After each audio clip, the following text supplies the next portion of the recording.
Hello everyone and welcome back to my channel. Today I'm going to be sharing with you my April beauty and non-beauty favorites, as well as my first ever sort of demo tutorial. So if you're interested in seeing that, then keep watching or skip ahead because freedom. Anyway, let's get started with my favorites. My first favorite for the month of April has been the Beauty Blender, actually, that I got in my March Birchbox. And what I've been loving about this is that it applies my foundation so perfectly and it makes everything just blend just so naturally, and it applies pretty thin. For a while, what I was experiencing with my brush is that it just felt like it just looked really caked on, and that might also just be because I was using a very heavy hand and so on, but I just find that this kind of diffuses the product more evenly, and it does require a little bit more maintenance just because you have to wash it more regularly than, I would say, brushes. But the way that I sort of get around that is I basically just clean it right before I'm about to use it, and then afterward, yeah, I just keep doing that. So I'll just leave it until the next time I'm going to use it, which is not every day, just because reasons. Yeah, this is a really great tool. I mean, it is a little bit on the more expensive side, or I would say a little bit overpriced, but I actually ordered the Real Techniques Miracle, I think it's the Miracle Complexion Sponge, or just Complexion Sponge, so I'll probably do a comparison sometime soon when I actually get to try that. The Beauty Blender has definitely been one of my favorites over the last month. My next favorite for the month is one of the Clinique Cheek Pops, and this is in the color Berry Pop. I'm wearing it today, so I don't know if you can see, but that's what it looks like on. And I love this blush because it's really, really nice and pigmented, as you can see. It's a nice bright pink and more of a cool tone, but still very saturated. And you can see the little flower embossed still. I mean, it's starting to wear down a little bit just because I've used it a bunch, and this is from, I think, last year, but it's definitely a great little blush. I think I mentioned this in my top 5 blushes, so if you haven't seen that video, I'll link that down below. But yeah, just a great little blush, especially for the warmer weather. I want to start getting into more, I guess, brighter colors on my cheeks. My next favorite for the month is the one thing I'm actually featuring in my demo tutorial, whatever you want to call it, later on in the video, and it is the Maybelline Color Tattoo eyeshadow in Black Orchid. And I don't know if you can see that. So in the pot, it doesn't really look like it's anything special. Like, it almost looks like it's sort of a taupey brown, but I'm actually wearing it on my lids right now, and as you can see on me, it actually runs a bit purple. So it kind of runs a little bit different for different people.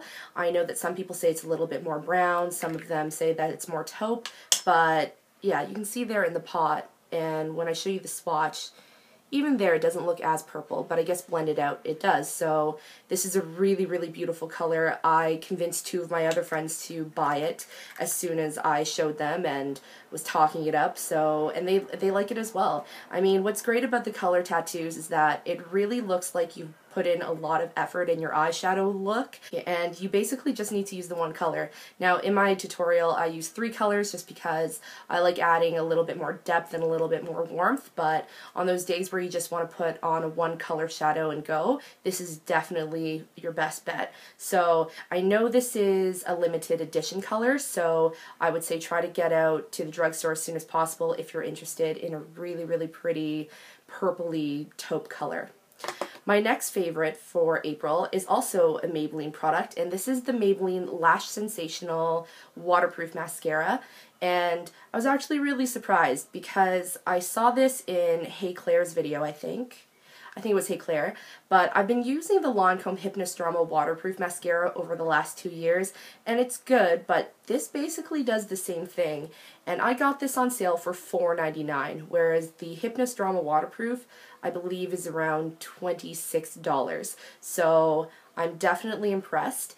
I'll show you what the wand looks like, and I think the Benefit Roller Lash kind of had this idea as well, whereas on the wand, on the underside it has smaller bristles, on the top it has longer bristles.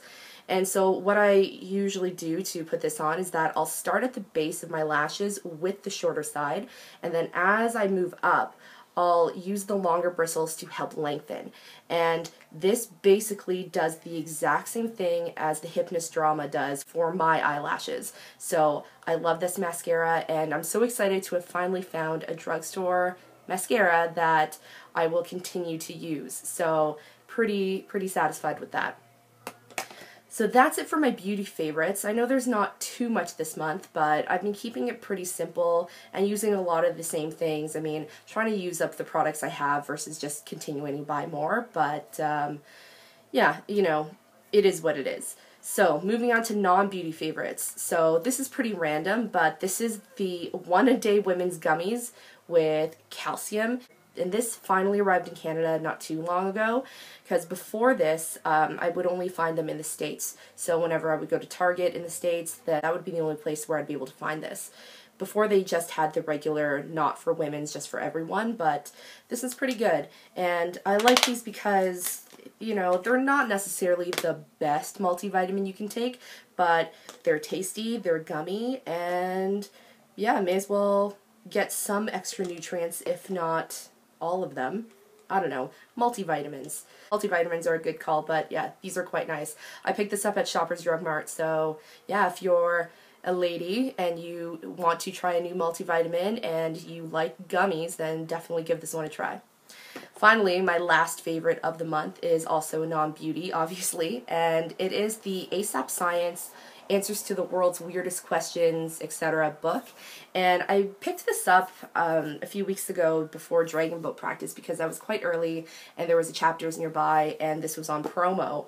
And it just seemed really interesting to me because it has all the sorts of questions that you wonder and you might not necessarily go to research. So, such as like, does being cold make you sick? And are silent farts more deadly? And things like that. And it also has a definitive solution to how to get rid of hiccups. It's not great, so if you're interested in finding out what that is, then definitely pick this one up. I mean, it's an interesting read, and I think it's entertaining. I mean, it contains a lot of fun little doodles, so it just explains everything in a really, you know, cute and I would say like layman's terms kind of way. So yeah, definitely this was a fun read this month. So that's it for my April beauty and non-beauty favorites. So without further ado, here is my tutorial using the Maybelline Black Orchid eyeshadow. Okay, so first I'm going to be taking my Urban Decay Primer Potion in Original, and I'm just going to be putting that all over my eyelid.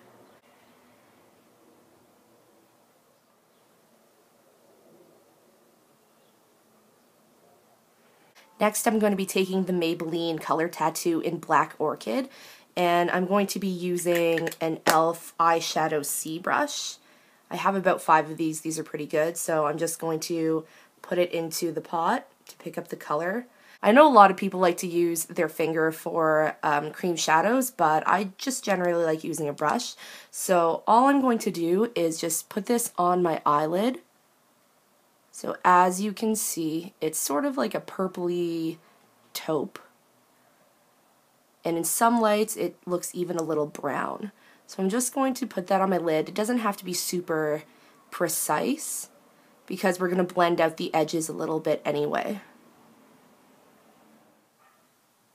Okay, so if you really wanted to, you could just do this, and this is a really simple eyeshadow look. What's nice about the color tattoos is that it usually looks like you've put in a lot more work than you need to, but I like putting in a little bit more color just to add some depth and definition. So I'm going to be taking this Tokidoki crease brush, and I'm going to use my Lorac Pro Palette, you can see there, and I'm going to be dipping it into the color taupe, which is this light brown here, and this is a color that's really easily duped. So like MAC Omega as well as Naked and the Naked palette and variations of that can definitely be used for this look. So I'm going to put the brush into taupe, and then I'm just going to use it to blend the crease or to create a crease. So if you have like monolids or flat eyelids, you know, just stuff like that, you're going to have to create a crease since you don't really have one. So basically where your eyeball meets the socket, that's going to be where you're going to create your crease. And I'm just going to lightly blend taupe into that area. Now, if you don't have a crease, you don't want to bring that color too far inward, or else it's just going to look, I don't know, it just looks wrong to me. It kind of looks like it's dirty even, like you've got dirt on your eyes. But I'm going to use that taupe color to just blend it out. And as you can see, it sort of warms up the outside of the eye and creates a little bit more depth. Okay, and lastly, I'm going to be using another eyeshadow brush. This is just a Sonia Kashuk one, and I'm going to be using the color Cream in the Lorac palette to just do a subtle brow bone highlight. So just going to apply it just up here. And that just helps bring a little bit more light back into the face or the eye area. And I also like running a little bit of that or just dabbing it on the inner corner just to help keep everything bright. So that's the completed eyeshadow look. As you can see, it's really, really simple. There's only 3 colors. And I'm just going to finish off with some liquid liner. So I usually do a cat eye or winged liner. So let's just quickly do that. Okay, so clearly putting on liner on camera is not one of my fortes, so sorry about that. And as you can see, I do like more of a dramatic winged liner. I just think it works for my eye shape. It works to really open them up because without the liner, my eyes tend to look like they're drooping. So I just finished off with liner and mascara, and this is basically the completed look. If you have any questions about any of the products that I used or anything that was mentioned in this video, then please feel free to leave a comment down below. I apologize again that was a little bit sweaty near the end of that little tutorial demo, but yeah, it's getting warmer out, which is great, but my room literally becomes like almost a sauna because I'm right on top of the garage, so it's the hottest in the summer, coldest in the winter, so it's just something that I have to deal with. So either way, thanks so much for watching, and I'll see you next time. Bye!